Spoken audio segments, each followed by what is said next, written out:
So, we all know what happens when you get too close to a creeper, right?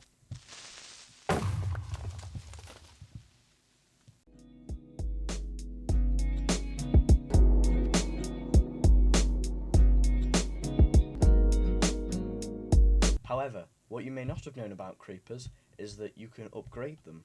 You see here on the left we have a normal creeper, on the right we have a charged creeper. You look here, they've got a funny blue glow around them and their explosions are a lot bigger. Well, anyway, I'm going to show off how big their explosions are in a minute. So you can create one of these in your very own survival Minecraft world for any of your extremely explosive needs. So, there are two different ways that you can create a charged creeper for yourself. The first one is to wait until there's a thunderstorm and hope that lightning just happens to hit a creeper. Now that's pretty unreliable and not very effective if you want to get all the mob heads, which are here. So, there's another way, which is wait until it's a thunderstorm, as you can see right here. What you want to do is you want to get yourself a trident with channeling on. You can find some of these enchantments from librarian villagers, or you could enchant it at an enchanting table. What you're going to want to do is you're going to want to throw the trident and let it hit the creeper. I'm going to show you how to do that in a minute. However, we are in survival, so this is going to be Oh.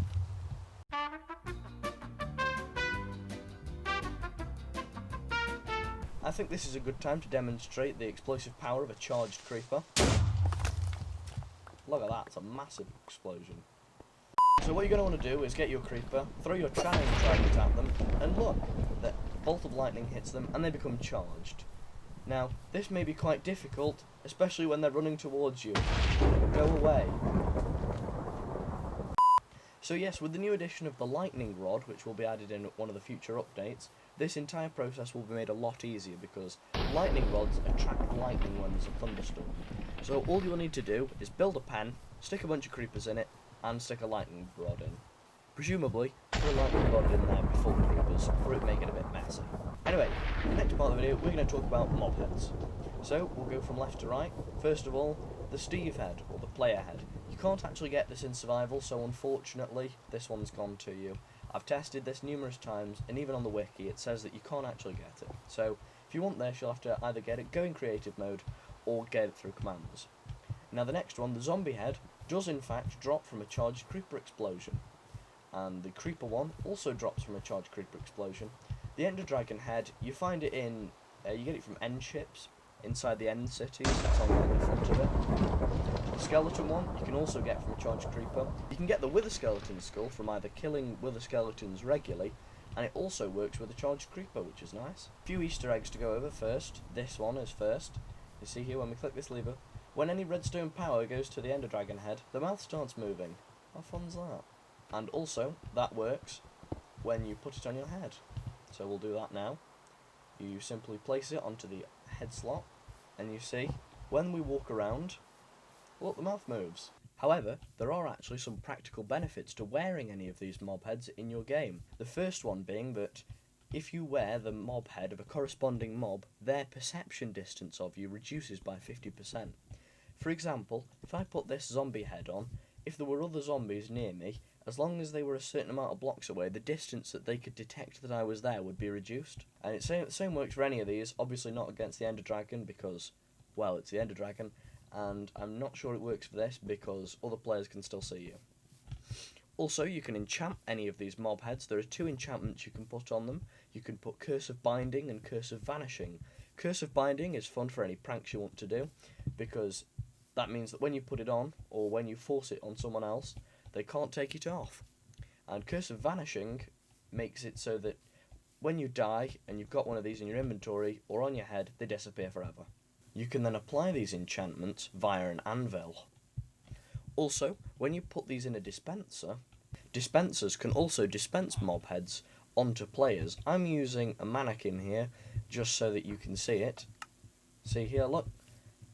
Now it's got this enchanted effect because I have enchanted it, but normally they will just look normal. Definitely works on players, so if you want to prank one of your friends, traps like this could be made.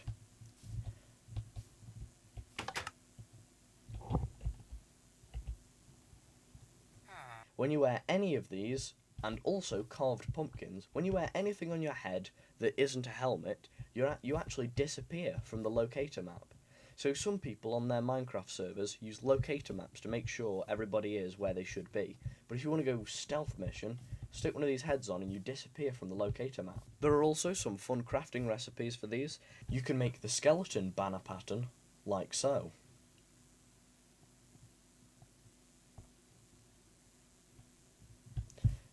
When applied to a banner using a loom, it looks like this. You can make a creeper banner pattern like so. And when that is applied to a banner with a loom, it looks like this. The creeper firework charge can be made like so. Any die can fit into that bottom slot there, and any mob head can fit into that middle slot there. Now, taking my trusty shield, watch the video in the top right, I'm going to show you how exactly you get heads from these mobs. So in this pit here we have a charged creeper and a regular creeper. So if I walk up to them, I crouch, we should find a head in the wreckage. I don't think it worked then because the creeper and the charged creeper blew up at the same time, which I think cancels it out. So you might have to be careful when getting that one. Anyway, we'll move on to the next one. We've got a charged creeper and we did have a zombie in there. Oh, they've despawned today. Whoops. But for the next two, you're going to have to do this either indoors or during the night. So we'll look at the zombie one first. You just place it in and get close to the creeper. Let it explode. And we should, on the floor, have zombie head. Look. We get our very own zombie head. Ignoring that minor hiccup, we'll try that again. And look, on the floor here we have a skeleton skull. And finally we have the wither skeleton. Now you can get the wither skeleton skull, as I said earlier, just by killing them anyway as a random drop. However, from my testing, you definitely get it from a creeper explosion as well. So look there, we've got it in our inventory. Now these work 100% of the time. Skeletons, wither skeleton skulls. If you want a definite way of farming wither skeleton skulls, definitely go for charged creepers. However, it isn't really a feasible farming option until the new update comes out and we get lightning rods. But when that does happen, it's going to be brilliant and we can make lots and lots of cool stuff with it. I know my skin's a bit wacky, but that's what we do here. Anyway, thank you very much for watching. That's it from me. Please like and subscribe. It makes me feel better and it makes me feel appreciated. Anyway, thank you very much for watching. That's it from me. Goodbye.